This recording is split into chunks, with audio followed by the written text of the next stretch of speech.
2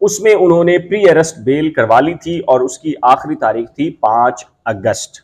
ایک تو اس میں ایکسٹینشن لینا تھی کیونکہ ان کی جو دبئی سے کراچی جو آمد تھی اس میں تاخیر ہوئی، اس میں ایکسٹینشن لینا تھی تاکہ وہ کنسرن عدالتوں میں پیش ہو کر اپنا موقف سامنے رکھ سکیں۔ دوسری ایک نئی آئینی درخواست تھی، یہ ان کی صاحبزادی نے یعنی کہ بابر خان غوری کی جو صاحبزادی ہیں ان کی جانب سے دائر کی گئی تھی۔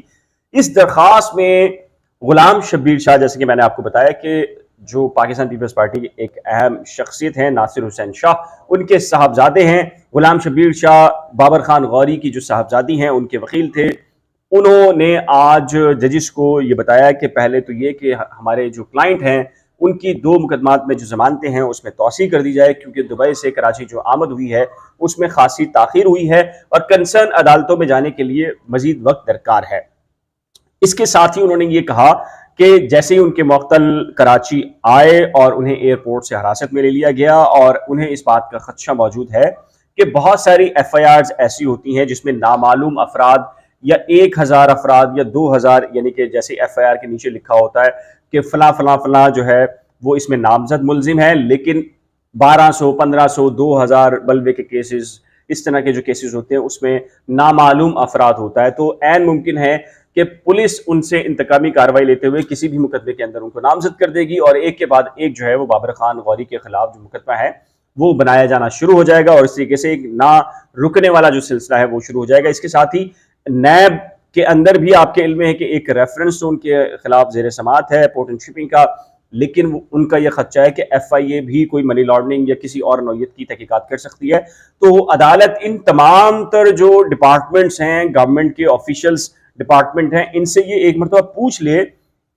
کہ بابر خان غوری کے خلاف کل آخر مقدمات کتنے ہیں، تاکہ پھر ایسا نہ ہو کہ ایک لسٹ آئے اور اس کے بعد بھی انتقامی کارروائی کرنے کی کوشش کی جائے اور کسی ایک نئے اور مقدمے کے اندر ان کو شامل کر دیا جائے، جس پر جسٹس محمد اقبال کلوڑو اور جسٹس کوثر سلطانہ صاحبہ 2 رکنی یہ بینچ تھا، انہوں نے پہلی درخواست پر تو ان کی ضمانت میں توسیع کی ہے 9 روز کے لیے دونوں کیسز کے اندر، میں نے جیسے کہ آپ کو بتایا، اور جو یہ یعنی کہ نئی ایف آئی آرز میں ان کو نامزد کرنا، ان کی جو بلینک یا بلائنڈ قسم کی جو ایف آئی آرز ہوتی ہیں ان میں جو نامزدگی کا معاملہ تھا اس میں سیکرٹری داخلہ، آئی جی سندھ، نیب، ایف آئی اے، پولیس حکام اور دیگر کو نوٹسز جاری کرتے ہوئے ان سے 15 جولائی کے لیے جواب طلب کر لیا ہے، اور ان سے پوچھا ہے کہ بتایا جائے بابر خان غوری کے خلاف کل کتنے مقدمات درج ہیں، زیر سماعت ہیں، نیب یہ بتایا کہ انکوائریز کتنی ہیں۔ اچھا جی، بابر خان غوری کیوں آئے تھے اس کے حوالے سے میں نے ایک ولاگ کیا تھا اور میں نے آپ کو یہ بتایا تھا،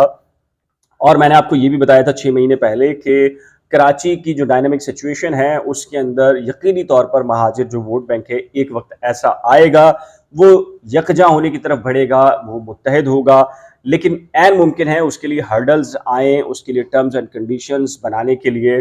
کوئی نیا طریقہ کار نکالنے کے لیے یہ ساری چیزیں ہوتی ہیں کہ اگر کوئی شخصیت جو بیرون ملک ہو جب پاکستان آتی ہے تو ان کے خلاف کیسز، اور خاص کر جو پولیٹیشنز ہوتے ہیں ان کے خلاف تو کیسز بننا، ان کا جیلوں میں جانا، عدالتوں میں پیشیاں ہونا ایک معمول کا روٹین کا میٹر ہے۔